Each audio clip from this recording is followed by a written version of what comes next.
Welcome to Americans Talking. Mark, we've got some breaking developments that could have huge implications. You and I have talked extensively about the federal government under Trump attempting to access voter rolls, a move that would include highly sensitive information like social security numbers. You're actively challenging this in courts across 23 states and Washington, D.C.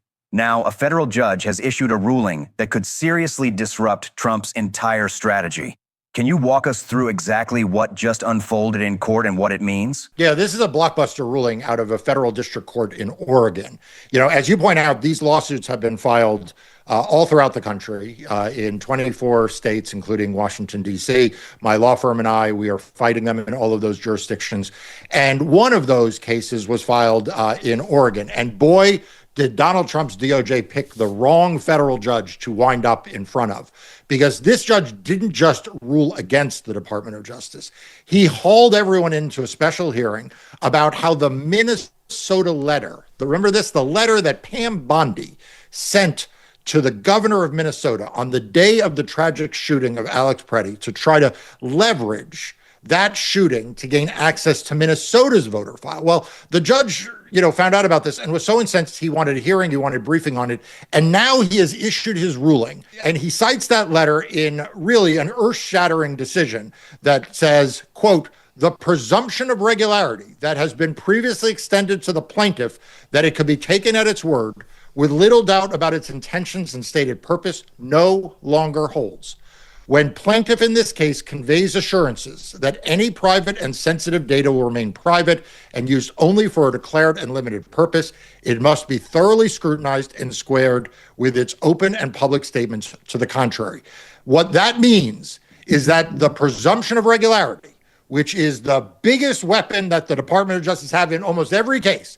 This means when they walk into federal courthouses, judges assume that if you are from the Department of Justice, you are on the up and up, and what you tell them is true, and if you tell them you have good reason for something, you do. This federal judge is saying that presumption's gone, that the Department of Justice can no longer be taken at its word, that it can no longer assume that in these cases, that when it says it wants these data for legitimate reasons, that in fact it wants them for legitimate rather than illegitimate reasons. And though this is only the decision of one federal judge in Oregon, this has the potential to blow open these cases around the country. And Brian, even more than that, maybe this courage by this judge, this realistic, no rose-colored glasses view by this judge will actually affect the way federal judges in other kinds of cases where the Department of Justice is relying on judges to take them at their word will affect those judges as well. And that's exactly the issue I want to unpack here.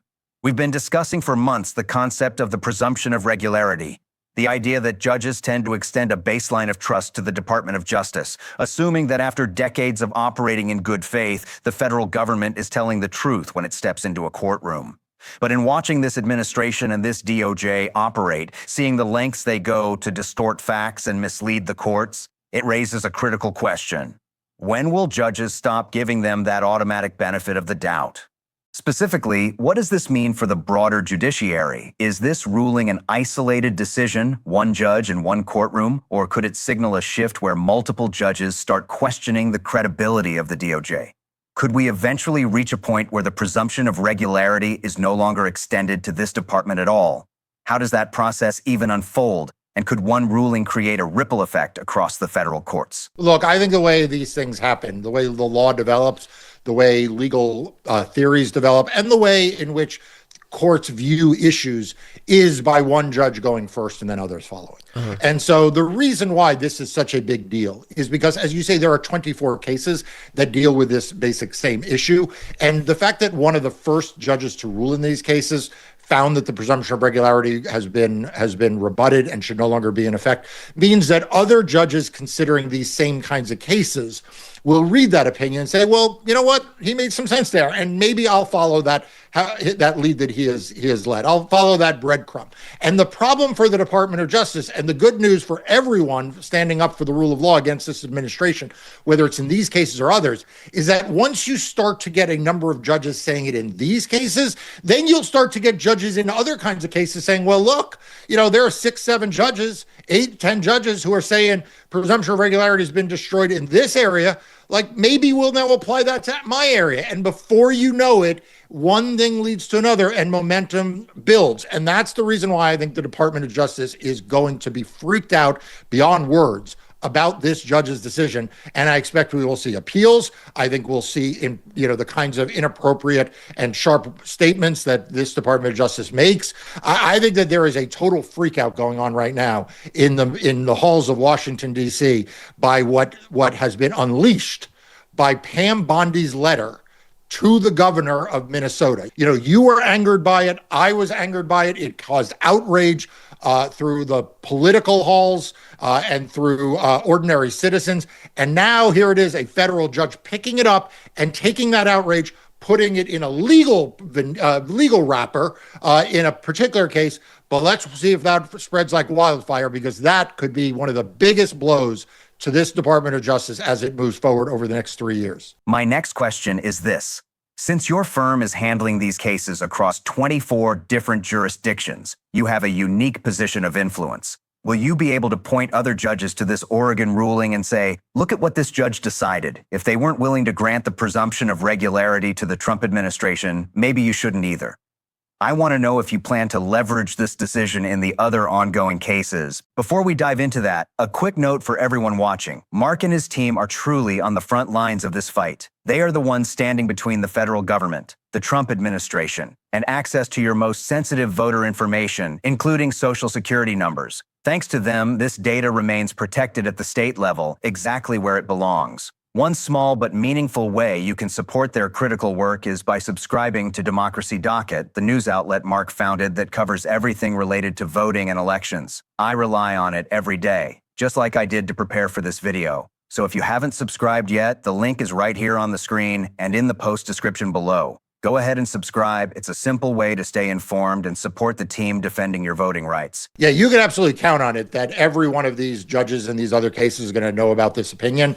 And if Pam Bondi has any questions, she could subscribe to Democracy Docket and she could read all those filings, because one of the things Democracy Docket does is post-court filings. So yeah, the judges in these other cases are going to be made aware of it by us or in some instances by the states that are also involved in some of this litigation. But you can be sure we're going to make sure that every judge knows in these cases. And I would encourage lawyers, like I said, in other areas where this presumption is posing such a big challenge. Brian, I go all the way back to a video that you and I did a while ago. And I hope that people maybe take a chance to go back and watch it. And it involved the presumption of regularity, and it involved some of the earliest deployments in Los Angeles of the National Guard. And as you recall, Gavin Newsom sued and said there is no emergency here. Like there is no insurrection, there is no emergency, there's nothing out of control. And he wound up losing some of the early skirmishes in that case because the judges were saying, well, we're kind of bound by whatever the administration says the facts are. And, and that's an example of the presumption of regularity, taking all of these fancy legal words aside. It means that, if Donald Trump tomorrow, which he has not yet, but if tomorrow he invokes the Insurrection Act, he's going to say, his Department of Justice will say, well, if Donald Trump says there's an insurrection, you, Your Honor, have to sort of defer to that. You have to assume that the federal government knows more than you do about whether there's an insurrection in some Home Depot parking lot someplace. And once that starts to break down, once the government no longer gets the benefit of the doubt, as you and I argued, like I said, going back all the way to the Los Angeles situation, the judges should have been looking behind that then. Like they should not have been giving this presumption of regularity. I think this doctrine has to be scrapped in its entirety, to be honest with you. It shouldn't just be one-off cases. This time in history, it is too dangerous to give Donald Trump's Department of Justice or any of his agency lawyers a presumption of good faith and that they somehow are speaking on behalf of the American people in a dispassionate and neutral way. But that Los Angeles thing is a good example of how much damage this kind of doctrine did in the past and why I welcome what's happening now with this Oregon judge. Mark, just to underscore for everyone watching, your law firm is on the front lines here. You are the barrier between the federal government and specifically the Trump administration accessing private voter data, including social security numbers, and that information staying securely at the state level. Why does this matter so much? For many people, it might seem abstract. They hear, the federal government wants the voter rolls, but the reality is far more serious. This information is highly sensitive, and its exposure could put millions of Americans at risk of identity theft or misuse of their personal data. Beyond that, controlling access to voter information is about protecting the integrity of our elections. By keeping this data at the state level, it ensures that it's managed transparently, securely, and in accordance with long-established safeguards, not used for political leverage. Mark, can you break down for viewers why it's so critical that this data doesn't fall into federal hands, especially under this administration? Yeah, if you have any doubt if the Trump administration agrees with me that this is the most important fight right now for free and fair elections, consider the fact that they have brought, as Brian said, 24 cases in states all around the country. That's the dedication of a lot of resources. And also consider the fact that when Alex Preddy was killed, one of only 3 demands that were made of the governor of Minnesota for the Department of Justice to restore the rule of law was the turning over of these voter files. So the reason why this is so important is because if the Department of Justice wants to engage in mass voter suppression, if they want to kick people off the rolls at scale, I don't mean a person here, a person there. I don't mean 6 people who they say died or, were erroneously registered. I mean at scale, like hundreds of thousands at a time. If they want to do that, they need the voter rolls. Why? Because they don't know who the people are to kick off the rolls, right? Like you can't disenfranchise people unless you know who they are by name, by address, by date of birth, by social security number or partial social security number, by party registration, right? All of this information at a very granular individual level, they need to be able to accomplish the kinds of things that they have pretty much said out loud that they're going to try to accomplish, right? Donald Trump saying, I want to take over elections. He's not taking it over to make sure that the lines are shorter. Steve Bannon saying, let's have ICE surround the polls. They're not surrounding the polls to make sure the snow's cleared, right? This is all being done with a purpose in mind, and this is going to be, like I said, perhaps the biggest legal fight of a year in which we're going to have a lot of big legal fights. And once again, this highlights just how crucial the work you and your team are doing, standing as the line of defense between the Trump administration and access to sensitive voter data at the state level. One simple but meaningful way we can all support that effort is by subscribing to Democracy Docket and staying informed about these critical issues.